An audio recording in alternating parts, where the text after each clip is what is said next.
Sa linya po, si Attorney Romulo Macalintal. Good morning, Attorney. Magandang umaga sa iyo at sa iyo mga tagapanood, tagapakinig.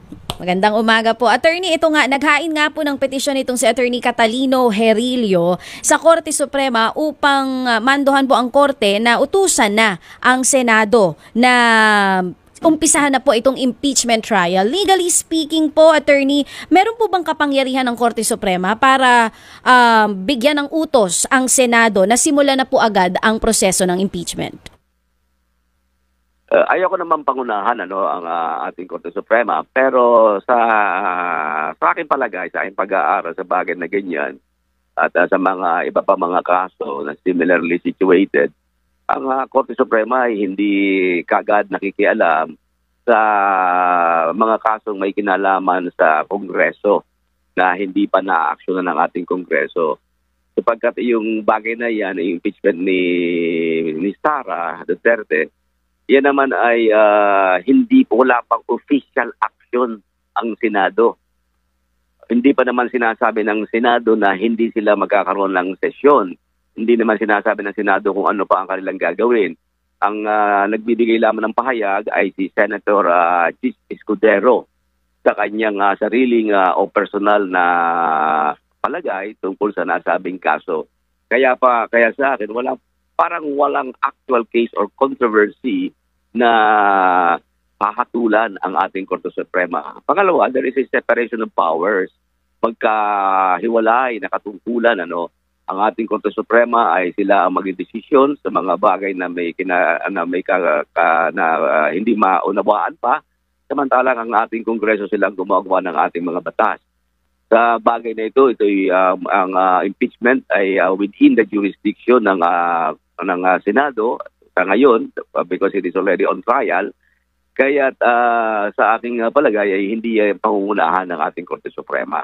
Oo. Ako po, Attorney Romulo, medyo curious lang. Nabanggit nyo na po yung separation of powers, nitong mga sangay ng gobyerno natin. Meron na po ba nangyari in the past na ganitong klaseng issue na ang Korte Suprema ay direktang nag-utos sa Senado kung dapat paano i-handle ang isang kaso?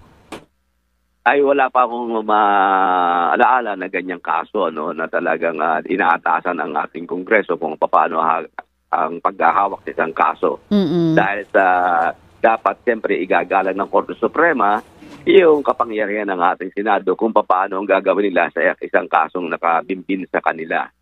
At tulad nga na aking sinabi, sa ngayon, wala namang action pa na dapat questionin ang ating Senado. Wala pang official action.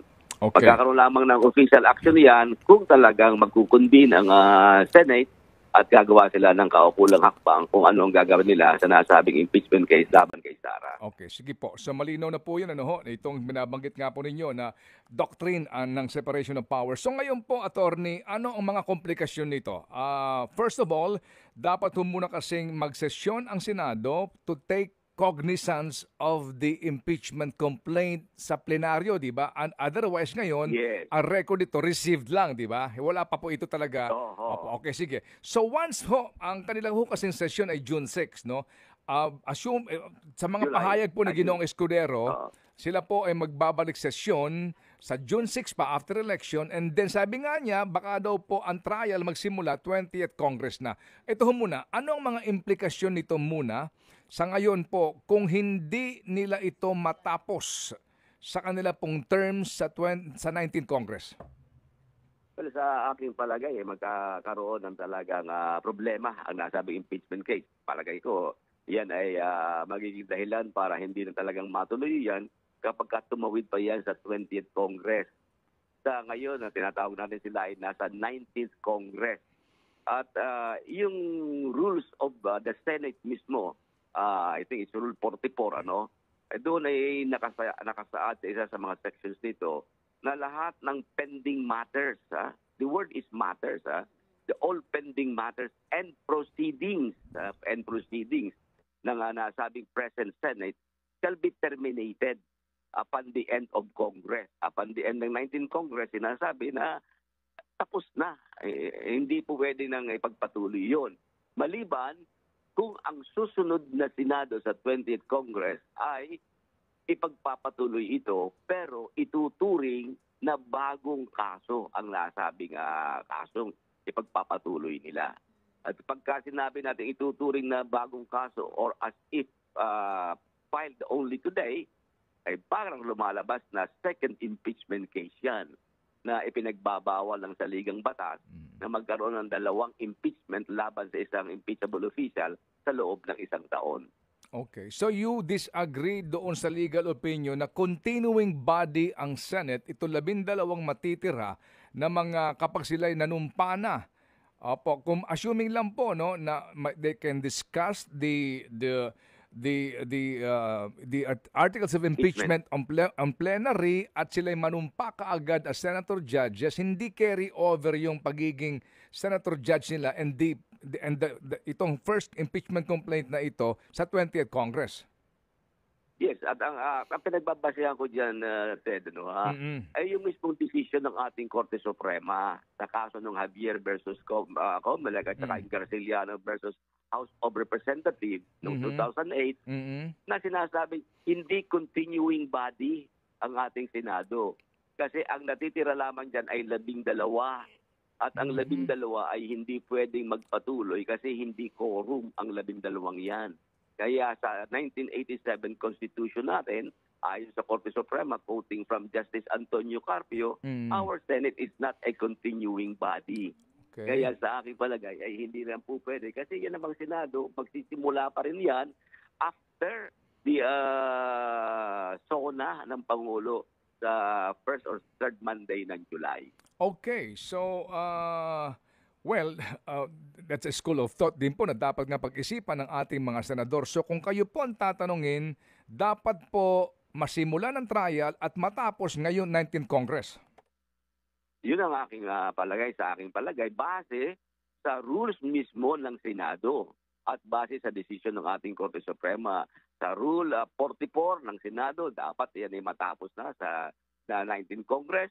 At base nga doon sa desisyon ng ating Korte Suprema, hindi continuing body ang ating Senado. Pagka hindi natapos nila yan, patay na ang nasabing impeachment case. And kung sakasakali pong itutuloy nila ito na sinasabi pong impeachment trial sa 20th Congress, it will invite so many cases, no ho? Parang questionin ang... Opo, okay. Yes, so magkakaroon ng pagkakataon ngayon.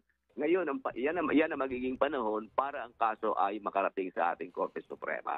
Opo. At kung sakasakali po, theoretically na makalusot dito si VP Sara, meron na siyang immunity ng 1 taon for any impeachment complaint. Yes, so immunity na hindi siya magkakaroon ng nasabing similar impeachment case laban sa kanya. Opo. At yung pong mga criminal cases na pwede pong isampa sa kanya, will that hold water considering po na siya isang impeachable official? Well, sa akin palagi kasi, ang Vice President is not... walang immunity from suit. Siya naman ay immune from suit din yan eh. Ang aking palagi. The Vice President, like the President, is immune from suit. Kasi... paano magkakaroon? Bakit ang presidente ay immune from suit when both of them are impeachable officials? Kahit naman sa ating saligang batas, kahit pagbalik-balik na rin natin ating saligang batas, wala tayong makikita doong probisyon na sinasabing ang Pangulo ay immune from suit. Immunity from suit is a mere tradition. Hindi iyan provision ng ating saligang batas, kundi tradition lamang yan bilang pagbibigay halaga doon sa tungkulin ng mga impeachable officials na hindi dapat silang gambalain sa kung ano-ano mga kaso habang sila ay nanunungkulan. Ang immunity from suit, yan ay tinatanggap natin dahil nga sa marami silang dapat na asikasuhin. Kaya nga hindi po pwedeng magkaroon ng ganyang mga kaso ang nasabi mga impeachable officials. Okay. At ang dahilan din kung bakit hindi pwedeng dinggin yung mga pending criminal cases ay kapag ka na-convict sila halimbawa sa isang criminal case, there is the danger of being removed from office by court action which is prohibited by law and under the Constitution. Under the Constitution, Impeachable officials can only be removed by impeachment. Opo. Kapag sila ay nagkaroon ng court cases at sila ay convicted, they will be removed by court action, not by impeachment in violation of the Constitution. Okay. Kaya nga, yung mga impeachable officials ay immune from suit because they would be placed in a danger where they will be removed not by impeachment, but by court action.